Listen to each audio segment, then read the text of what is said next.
Tonight on Joynews Prime, nearly 110,000 members of the Security Services, Media and Electoral Commission staff to participate in special voting as the first set of electorate to cast their ballots in the 2020 election. Our special voting list contains 109,557 persons from the various security agencies, media houses, and the Electoral Commission staff. Meanwhile, the EC says it is ready for the December 7 election and it's expecting 100% turnout. It has justified its plan to declare the election results within 24 hours after the close of polls. Distinguished citizens, all is set for the special voting tomorrow, Tuesday, the 1st of December. To date, our officers have been recruited and trained, and they stand in readiness to deliver a smooth and seamless and peaceful. The flag bearer of the opposition NDC, John Mahama, is meanwhile pitching for the votes of the security agencies with a special appeal on social media. Ahoya. Ahoya. Greetings to the gallant personnel of our security services. As you prepare to participate in the special voting exercise, I encourage you to hope and vote John Mahama. The governing New Patriotic Party is meanwhile urging the electorate not to believe the many promises of the NDC flag bearer because of his track record when he was in power. Remember, candidate Mahama saying that over his dead body will he restore teachers and nurses allowance. The Inspector General of Police is meanwhile cautioning his men to desist from acts that will expose their political leanings. Adequate orientation, ladies and gentlemen, has been given to all our personnel in the security services to desist from any act which will expose their political leaning. In business, Ghana pulls through the constraints of COVID-19 to make it among the 10 fastest growing economies in the world. And what do Ghanaians make of the numerous polls seeking to predict the elections? I think the prediction or whatever people are saying might change my view of voting. I don't think it is going to reflect because it's just political propaganda I think they are doing. But Our Hotline documentary today also focuses on the numerous prophecies seeking to foretell the outcome of the election. Now let's go into the election. Yeah, let's see. Doesn't all happen. So election way. This election. You will be winning on one way. I don't let the one that will get the winner will not ascend to power. I'm going to repeat it. My name is Israel and Joynews Prime is coming to you live from our Founder of our studios here in Accra on your digital terrestrial TV, because we're free to air, and also on DSTV channel 421 and GoTV channel 144. This is a home of independent, fearless, credible, and impactful journalism. Do stay tuned.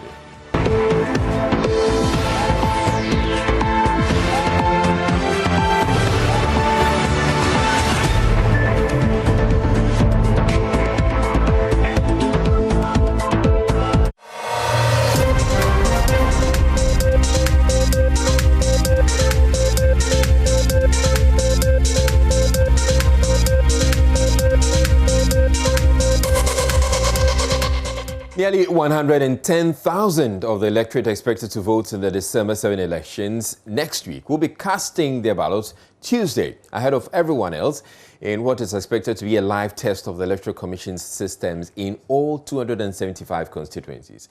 The special voters, numbering exactly 109,557, are made up of security personnel, media, and staff of the EC who, by virtue of their roles on election day, are offered an opportunity to vote before the D-Day. Addressing a news conference on the eve of the special voting, EC Chairperson Jean Mensah said all materials have been distributed in sufficient quantities and the BVDs prepared and deployed. The final special voting list contains 109,557 persons from the various security agencies, media houses, and the Electoral Commission staff. It is instructive to note that this is the highest number the Commission has recorded for special voting in its history. It is important to note and to encourage the public to disregard the information going on social media that the Commission has prevented security agencies from registering. This is not true. Every officer who applied on time and provided the correct voter ID card details was duly registered. For the information of the public, the special voting exercise will take place at selected locations in all 275 constituencies on the 1st of December 2020. Distinguished citizens, all is set for the special voting tomorrow, Tuesday, the 1st of December. To date, our officers have been recruited and trained, and they stand in readiness to deliver a smooth and seamless and peaceful and orderly process. All materials necessary have been distributed in sufficient quantities, and this includes the COVID materials. The COVID-19 protocols will be put in place. Stringent COVID-19 protocols will be put in place and observed. The biometric verification devices have been prepared and deployed. As a commission, we expect a near 100% turnout, and we are confident that the outcomes will be peaceful, credible, orderly, seamless, and transparent, God being our helper. She also reiterated the Commission's plan to declare the results of the elections within 24 hours after close of polls. Why the panic? I think the panic should rather be if the EC says it will declare the elections after 1 week, then we should be panicking. But if you're bringing in efficiency and allaying the fears and suspicions of persons, I think that this should be commended and encouraged. And rather, we should all work together to achieve this. And the whole idea is that, yes, the intention is not cast in stone, but the intention is that you're working at the efficient system so that if you receive all the results, you will declare it in 24 hours. There's no point receiving the results and we taking a chill. We going on holiday and, and having a blast for 2-3 days and say, let's keep the nation in suspense. Because really, there's no point in doing that. So you receive it, the results are accurate, they are satisfied, you release it. So that's a very simple process. And that's what we intend to do. And all things being equal, if you receive it, you would let the citizenry know. Now, flag bearer of the opposition NDC, former President John Mahama, has meanwhile made a last-minute appeal to the security personnel who will be voting on Tuesday to cast their ballots for him.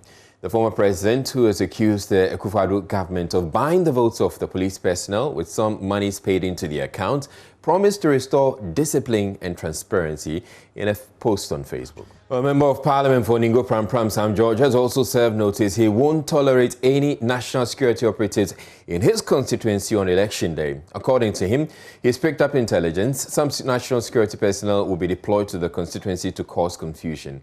He also adds that the security arrangements for election 2020 make no mention of the deployment of national security operatives, hence such persons will be treated as criminals if seen within the Ningo Pram constituency on December 7. There's more in this report.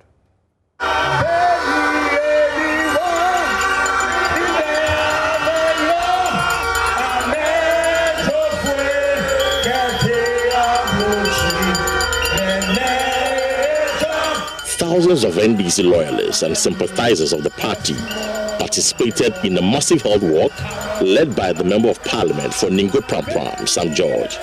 The NP, together with MP for Adan East, Comfordoyo Ganza, MP for Shai Osudoku, Lindo Klu, and other bigwigs of the party, walked through the principal streets of the constituency to galvanize and energize their base for Victory 2020.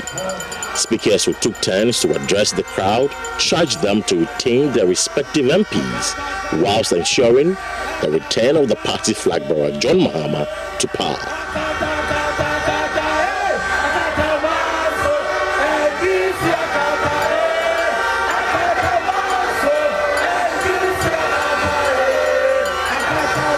The Ningo Pram constituency has been identified as a hotspot going into this year's election. The NP, Sam George, is warning against any deployment of national security operatives to cause confusion in the area on election day. There's a list of state agencies that will be operational on election day. The Ghana Police Service, the National Intelligence Bureau, previously called the BNI, the Ghana Armed Forces, the Ghana Fire Service, the Ghana Prison Service, the National Ambulance Service. These were the institutions, and then the Customs Division of the Ghana Revenue Authority. These are the agencies that we were told in Parliament by the chairman of the Joint Election Task Force, the IGP, will be operational. I am putting this out and serving notice and warning. No national security operative will be allowed in this constituency on election day. We asked that question clearly. We were told that only police officers and military officers in their official military uniform will be on duty. Nobody in brown khaki uniforms, like we saw in Ayawaso West Wagon, will be allowed to misbehave here. So if any hoodlum claiming to be a national security operative shows up here to violate the constitutional mandate of the people of Ningo Pram to cast their vote, we will rise up in defense of the Constitution and deal with them as criminals.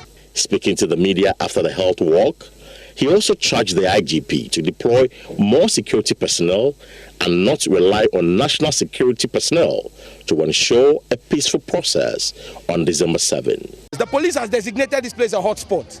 In that light, they must provide enough security such that we do not need any national security. I know the police is present in our constituency. I know the military is present in my constituency. There's no need for national security. They have no business here. The people of Ningo Pram will go out to cast their votes. The people of the Eastern Corridor will go out to cast our votes in peace. Anybody who tries to usurp or jeopardize that peace, we will deal with you ruthlessly.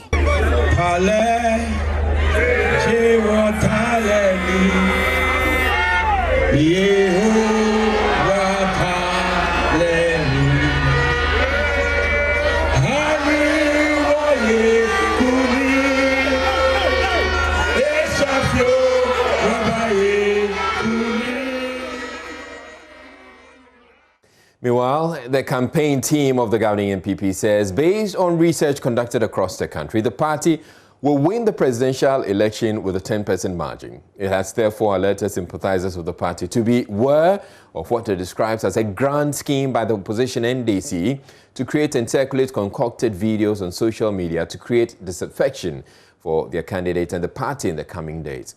Speaking at the party's weekly news conference here in Accra, Deputy Campaign Manager for President Akufo-Addo's second-term bid, Dr. Mustafa Hamid, said the various social intervention projects undertaken by the administration will do the trick on December 7.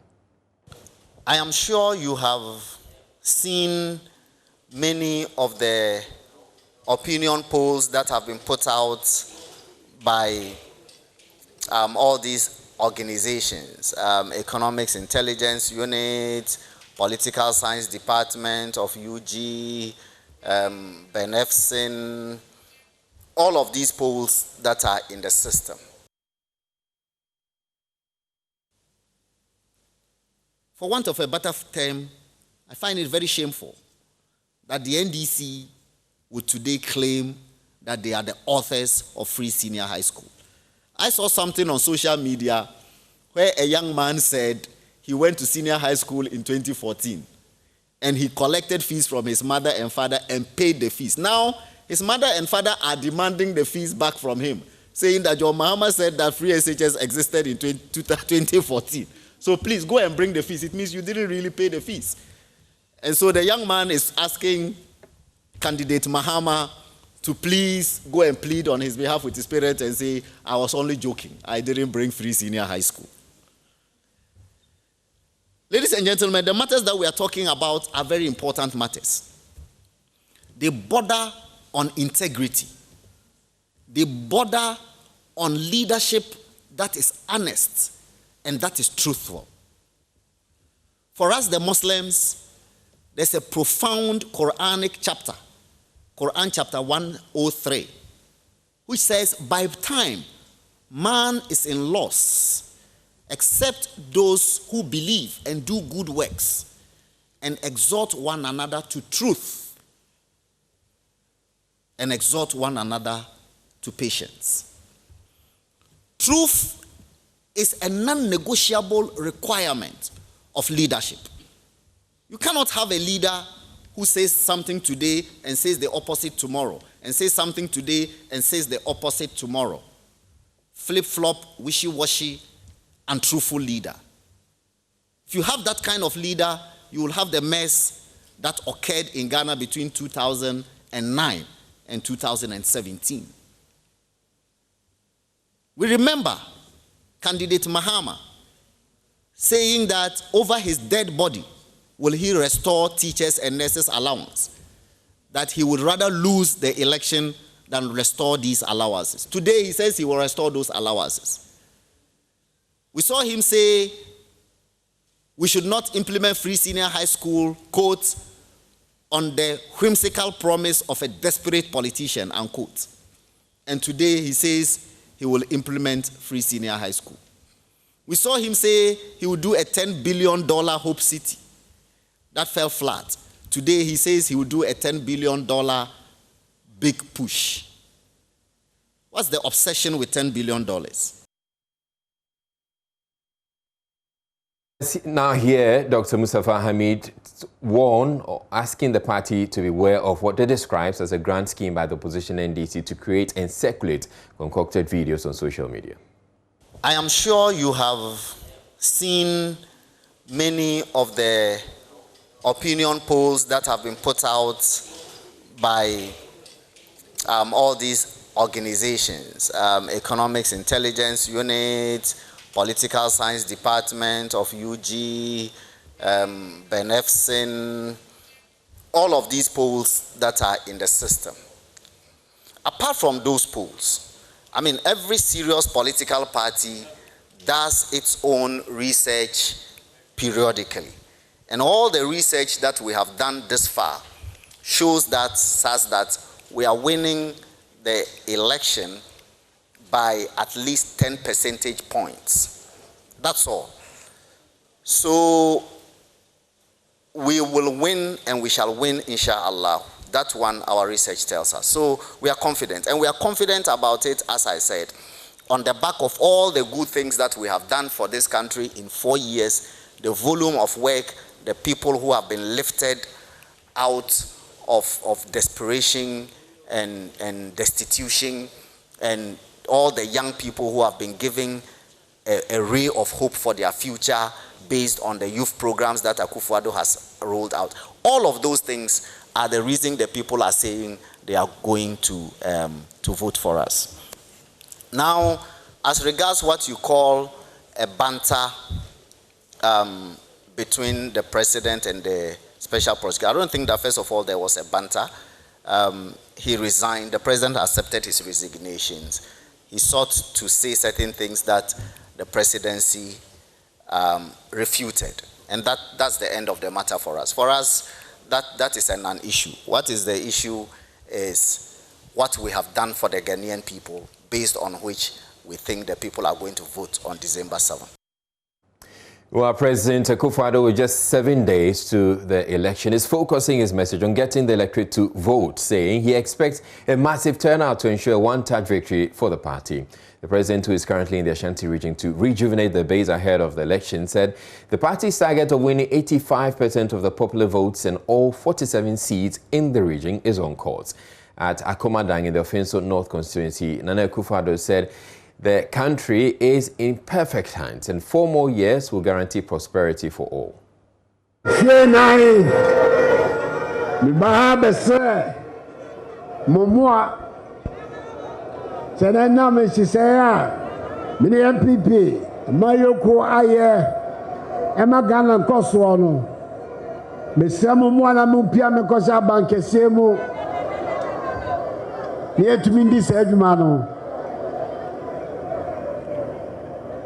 And then my ba said, "You man, me say, mo say me sano. Me ba be bo contact samo. Na the teacher, aba be di ho dance here. Me ba say me ba be bi samo. Said, you man, mo say me sano. Maya na manye."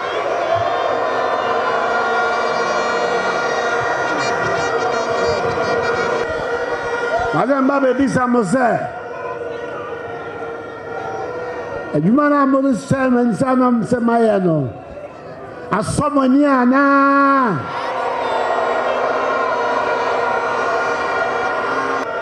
na sɛ asɔmani a madesrɛdeɛ ne sɛ and a mumma me coin and me twa me jumano so na former for nanalo at me a juma.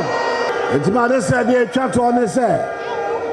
And then now watching Obia what's on the dia kutaka. Onko tonaba police station she say electoral commissioner man a bamba bia baba easy. Break anymore. No beyond traffic. Member of Parliament for the area Collins Augustine team, who is also a deputy local government minister, says the area has benefited more from the government.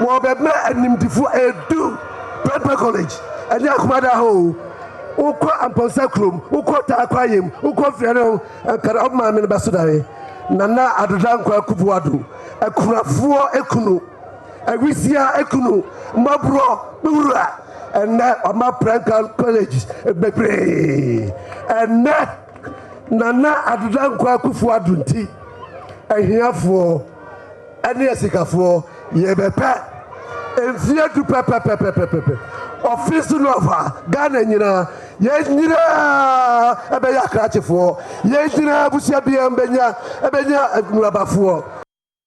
Ashanti Regional Minister Simon Osemensa says beneficiaries of the free senior high school program, the nurses and teachers training allowance and other social intervention programs initiated by the government owe it a sacred duty to vote for President Akufo-Addo. Speaking at a rally in the Ofinso North constituency, Mr. Osemensa was upbeat the NPP's track record in government gives it an edge over its opponents in the race. And now, also on the different SHS by where the Munina Muahai, Yabisamu Sa, Mukoya Sora, Nebisamu Sa, on the different SHS by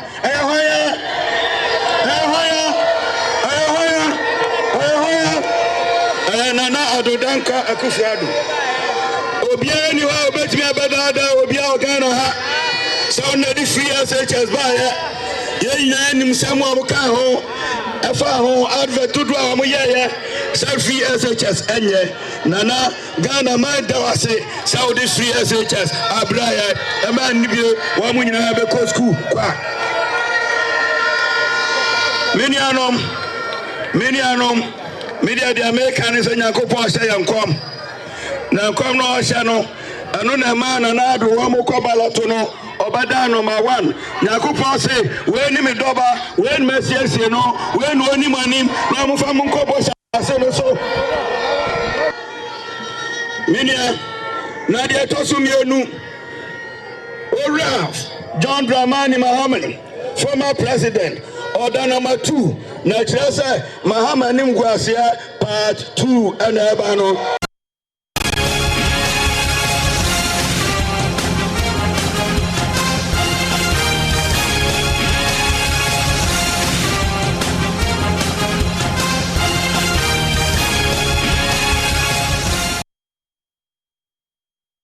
Now, saying with the election special representative of the UN Secretary General, Dr. Ibn Chamba, says journalists in Ghana should be guided by the heightened threat of terrorism in the South region when reporting on the elections next week. The head of UN Office for West Africa and the Sahel cites the number of people killed during the Ivorian elections and the recent massacre in the north of Nigeria to make a strong case against hate speech and politically biased reportage. He was speaking at an encounter with news editors in a move meant to sanitize the media space ahead of voting day. Emphasize that we want elections where there will be ballots without bullets. And here I am borrowing from an expression, the campaign of the National Commission on Small Arms and Light Weapons. About 3-4 weeks ago, I happened to be in Accra, and I was invited to participate in the launch of this campaign of ballots without bullets. I think all of us, I think editors and all the newspapers must champion this campaign of ballots without bullets. We want Ghana on December 7th to emerge shining. And we don't want to hear any sounds of bullets. We want the people's vote through the ballots that they cast to be what determines who emerges the winner, and not any acts of intimidation on that day. The third challenge, which I think also is important and it's more within your domain, you can help us there, you can help Ghana, you can help the sub-region and Africa, is the issue of hate speech and speech that incites to violence, speech that really does not elucidate, but rather foments hatred and bitterness, rancor. So here, the fourth estate that you are in the realm, you need to pay particular attention to this.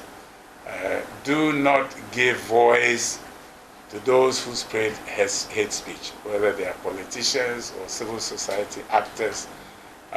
Please do not do. Dr. Ibn Chambers has also been talking about deployment of security agencies he says must be done to ensure public confidence in both the ability to cast votes freely and ability of the security agencies to protect. He was responding to concerns raised by some editors, including political ownership of media houses. President of the Ghana Journalists Association, Roland Afilmoni, said Ghanaians cannot feel immune to electoral violence, irrespective of its past successes with smooth transitions to different governments. The facts cannot be denied that in every election year in Ghana,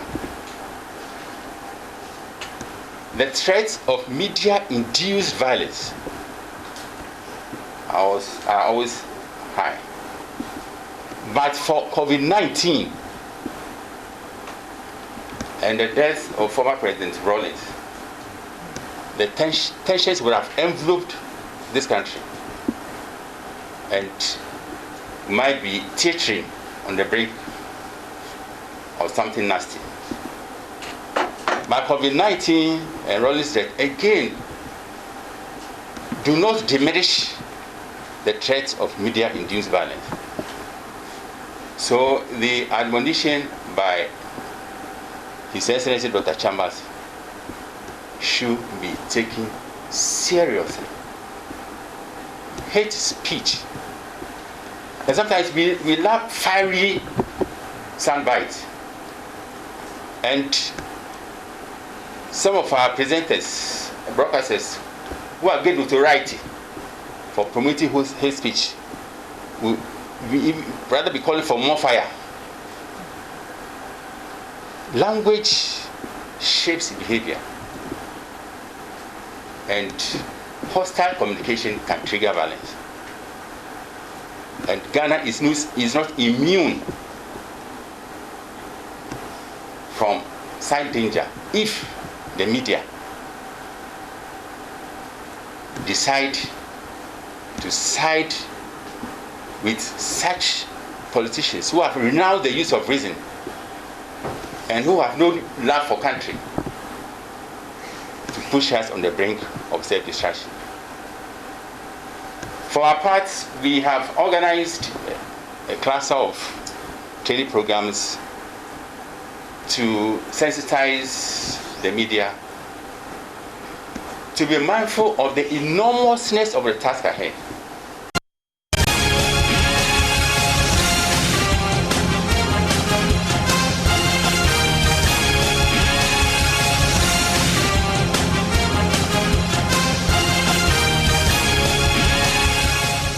You're watching Joynews Prime. We're taking a break here and we're bring you business news. Do stay tuned.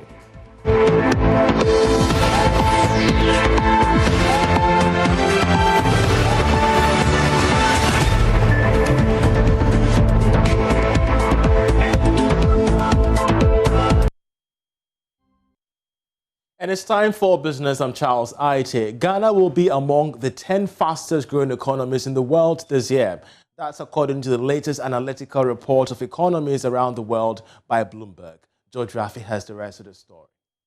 According to Bloomberg News Opinion Analysis Report, with the country's projected end-of-year economic growth of 1.3%, this would put Ghana into the rankings of top 10 fastest growing economies around the world for this year. The country in the global rankings was placed 8th, coming after the likes of Ethiopia, Uganda, Ivory Coast and Egypt.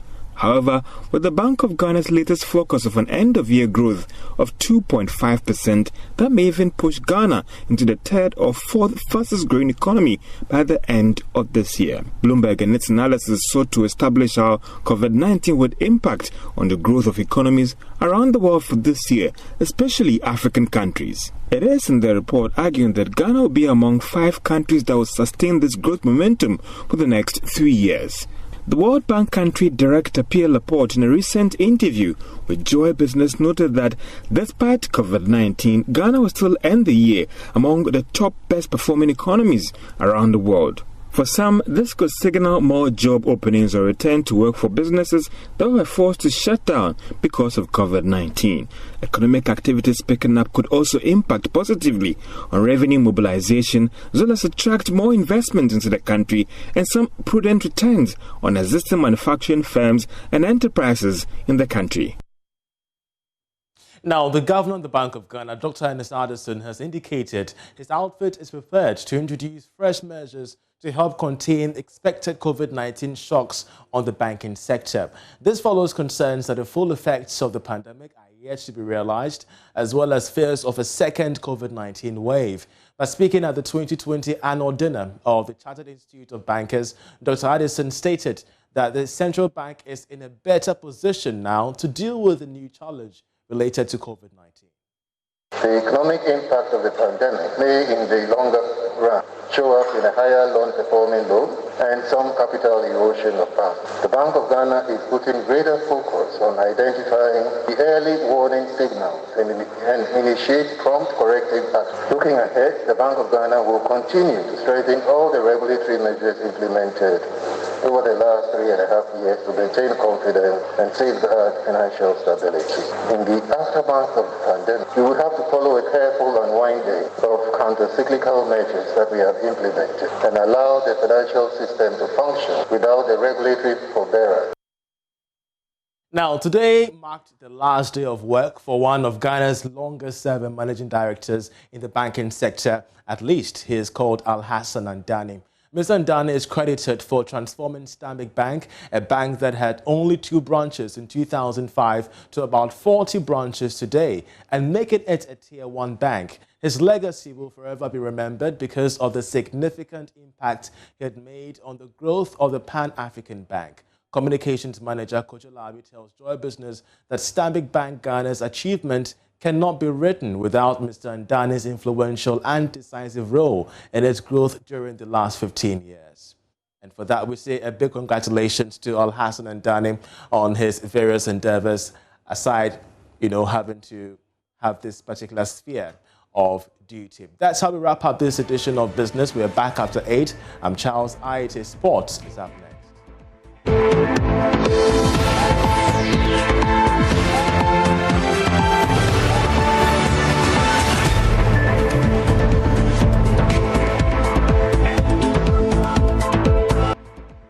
Thank you for staying with us on Joynews Prime. I'm Gary Al Smith with the sport. The Black Princesses thumped their Moroccan counterparts today 4-0 at the Accra Sports Stadium. Now, the team lost to the same opposition, if you recall, last week, Thursday, but recovered today with this scoreline. The head coach is Yusuf Basigi, and he attributed last week's performance to ill preparation. Thursday, the Princesses suffered a 1-0 loss to the Atlas Lioness of Morocco at the Accra Sports Stadium. Head coach of the team, Yusuf Basigi, said the team had ill preparations towards that fixture. Actually, they were not prepared very well because if you look at the temperament of the players, they were willing to play all right because we had scoring chances. We couldn't utilize the chances. So I wasn't too disappointed but just that we lost. Because if you are playing a game and you create chances and you don't score, at least you can make amends. And that was exactly what we did. We went back to ensure that this time round we'll be able to convert our chances.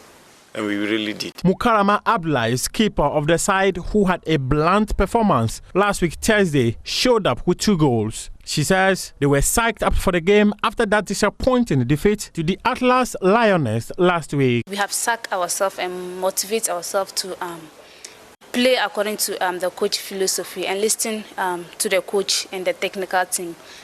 Thursday was not a good game, but we promised Ghanaians and our coach and the technical team that today we are putting in much effort. We are going all out, playing our hearts out to win for Ghanaians, and that really happened. I think we had a few meetings with the coach, which he encourages us as we lost on Thursday, and he keeps sacking us every meeting we had to stay on our feet, stay focused and concentrate in the upcoming game today, and that really happened, and we won the match today.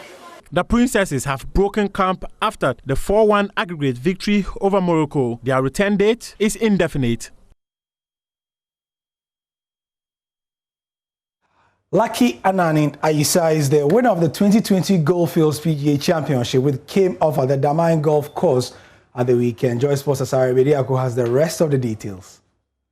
Name is Lucky, but he did not need any luck to win the 2020 edition of the Goldfields PGA Championship, which came off at the Daman Golf Course. Lucky Anan Ayisa emerged champion by dint of hard work. The 38-year-old Ghanaian golfer secured his first trophy of the event. Anan Ayisa, who was too good for main contender Kojobani, topped the leaderboard on day 1 and never looked back. He overturned the game on hole 15 as he pulled a score of 5 under over 4 days to win the biggest golf tournament in the country. I'm a strong player. Yes, I always tell myself to give out all in me, always. One day the victory will come. Today I'm very happy for my victory, and I say most thanks to Mr. Amos. I always train with him. He always advises me, and coming to this tournament, he has tried all his best to advise me a lot, give me mental lessons a lot, to be calm, to be focused, not to come in the tournament, just to come and make sure, play for the first 2 days and think Ayisa is leading today, then that is all, no? Lucky man. And that's the sport for now. Becky is here with Showbiz. I'm Gary Smith. All right, we go straight on to Becky Bex with Showbiz. Hello, Bex. Hello to you, Easy. How you doing? Well. Do you like my hair? I do. Thank you. Thank you. You were not going to say it, so I just had to, you know what I mean. But let's talk about, so over the weekend, Stonebwoy had a walk, a peace walk actually, in Ashaman. I woke up 5 a.m., got there. We had a walk, you know, all around Ashaman. Yeah. Can you imagine me walk? It was everybody, exercise for you. Everybody, but I exercise all the time. Well, I'm lying. But it's all because of peace. Stonebwoy is calling for peace during the elections, after the elections. And so, of course, we were there and we came through with this report. Ahead of the 2020 general elections, some entertainers have taken up the task to create awareness about peace before, during, and after the elections. Actress Gloria Safo and musicians Wendy Shea, Yao Sapong, in their own ways, came up with creative ideas to campaign against election violence. Dancehall act Stonebwoy is the latest to join the thrill.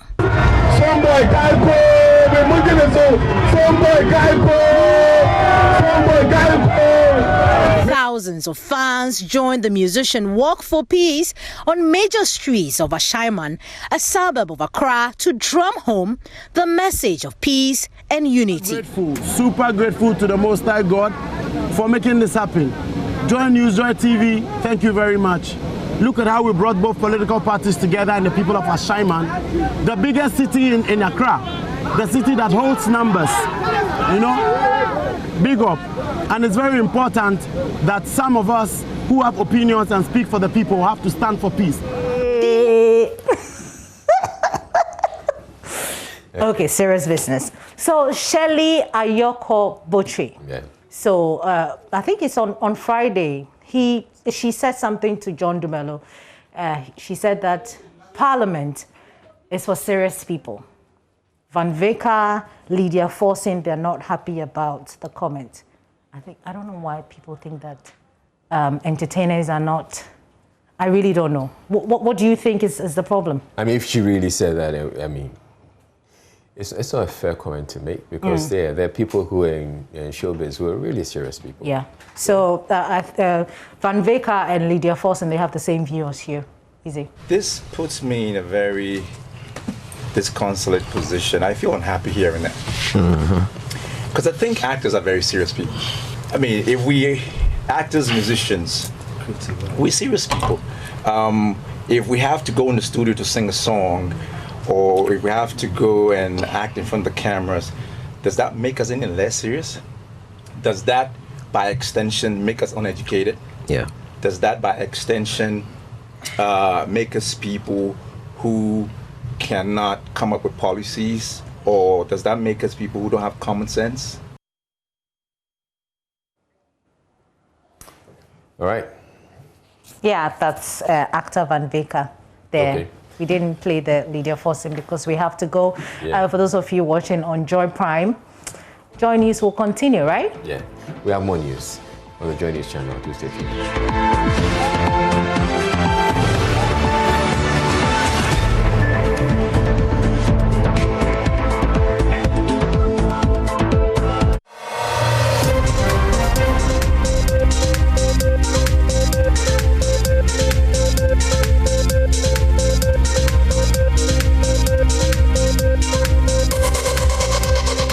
During election seasons, it is not uncommon to hear some men of God predicting who will emerge victorious after the polls. God, they say, speaks to them directly on the outcomes of the elections. But who do you believe when God's supposed message to these prophets are conflicting? Later tonight, on the Joynews channel, my colleague Kwesi Parker-Wilson seeks to find out, in the latest Hotline documentary, the politics of prophecies. Here are excerpts.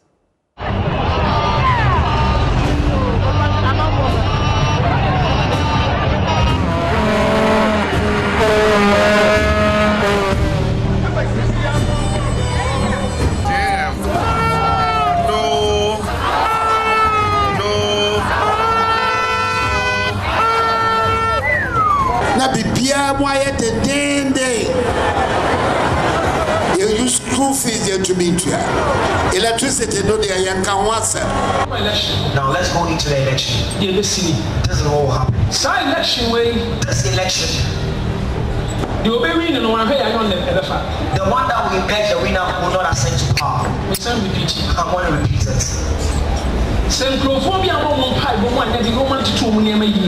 people do not intensify their prayer and organize their things well, they win the election.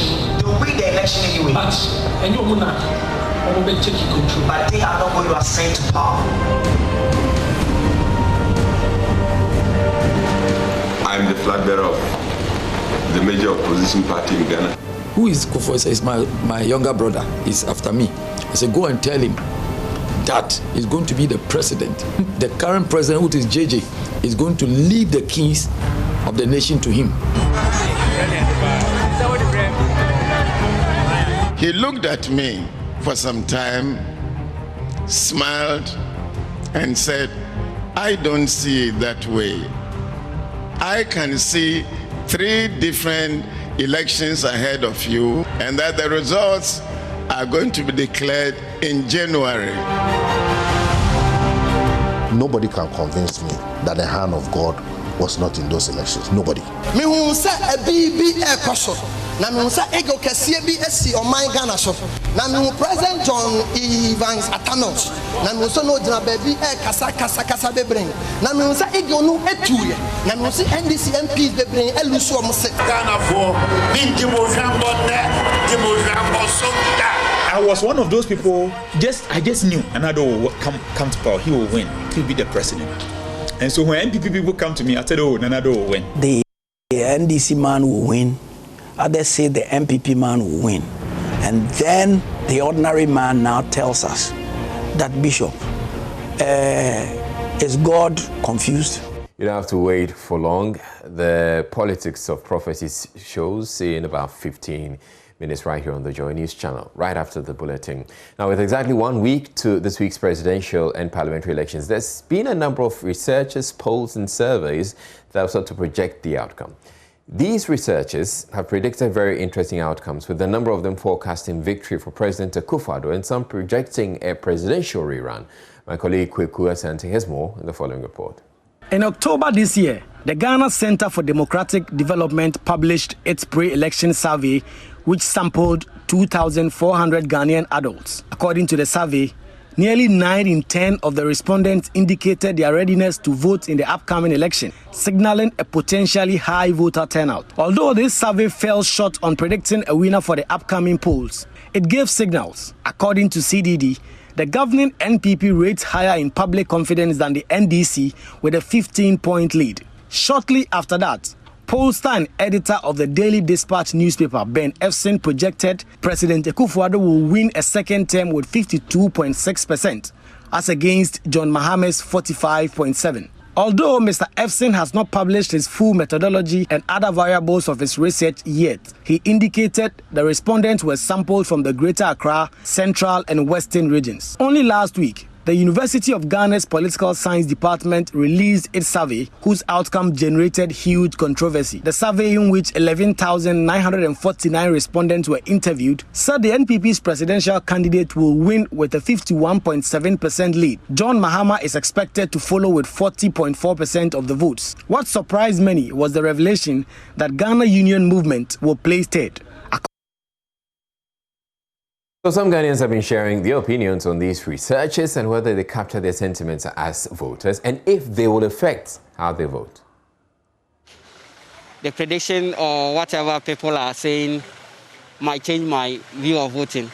For me, I think it's a political influence. Some of them, they belong to a particular party, but they don't show up themselves for people to know. It can reflect, but I don't think it is going to reflect because it's just political propaganda I think they are doing, but I don't think it can really reflect that much. For me, I don't think but it can affect people because some people may think people are saying Nana Addo is going to win, so unfortunately they'll go in for that without so for them to say they won't spoil their votes. It's not a matter of somebody predict current government will win or whoever is even contesting will also win.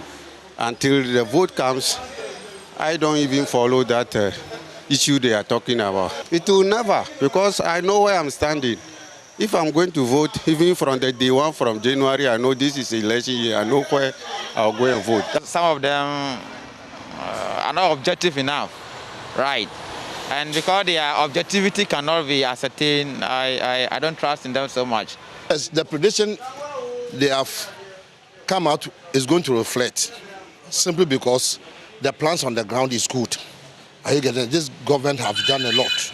It's not going to affect my voting at all. Right, so on Voters' Voice, Voters' Voice today comes from Takwa in Swayam, where the residents have been speaking about the decisions or what's going to inform their votes come December 7.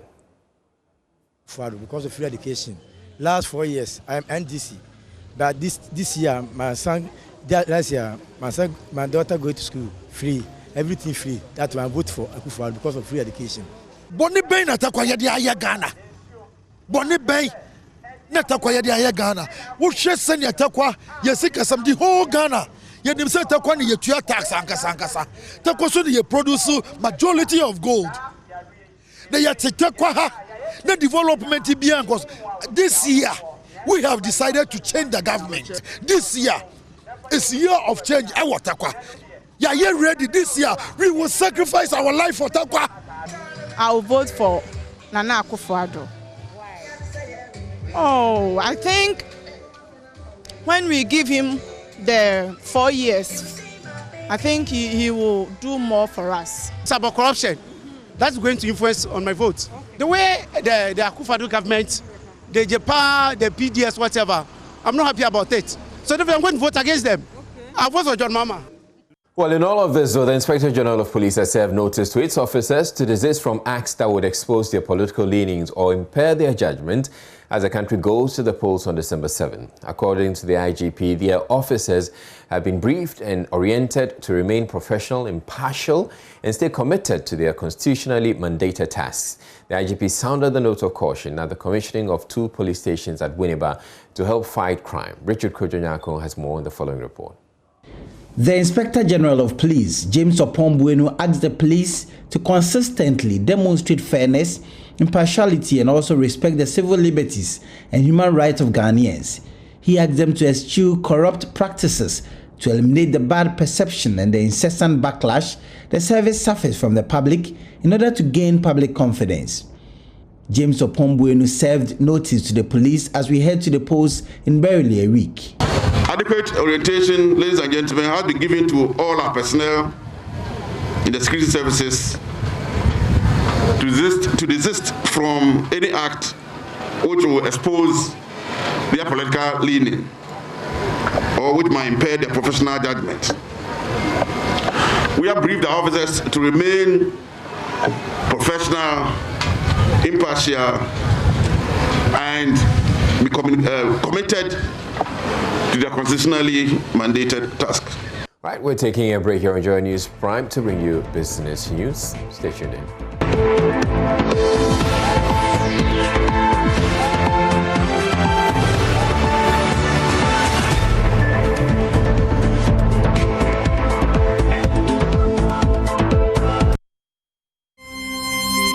Hello there, you're welcome to business. Let's now pull for you a graphic from the Aviation Minister, Kofi Adam, debunking reports that government has handed over some 5 aircraft to the ministry to commence the operations of the home-based carrier. You can see there the first 3 pointers, attributing to this particular fact, the fact that the Aviation Minister's response to Akufo-Addo handing over the 5 aircraft for the national carrier is false. We shall be following this closer to bring you updates as and when. But aside from this one, let's now take you to the Moneylab to bring you some financial tips.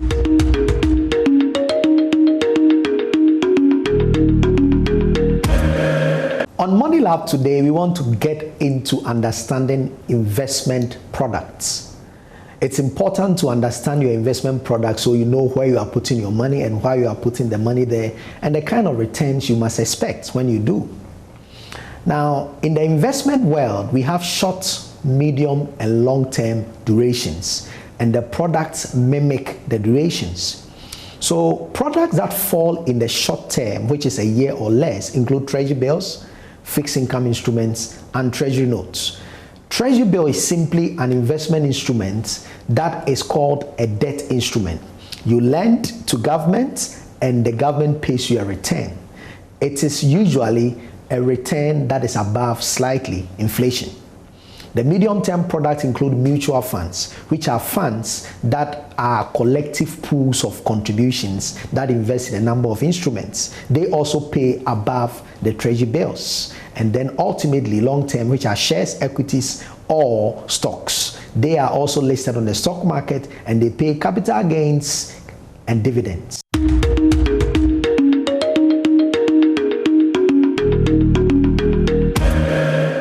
And that'll be all for business. I'm Charles Aite. All right, and I'm Israel. And as promised, the politics of prophecies comes up next. And that'll be it for the bulletin. Have a good evening.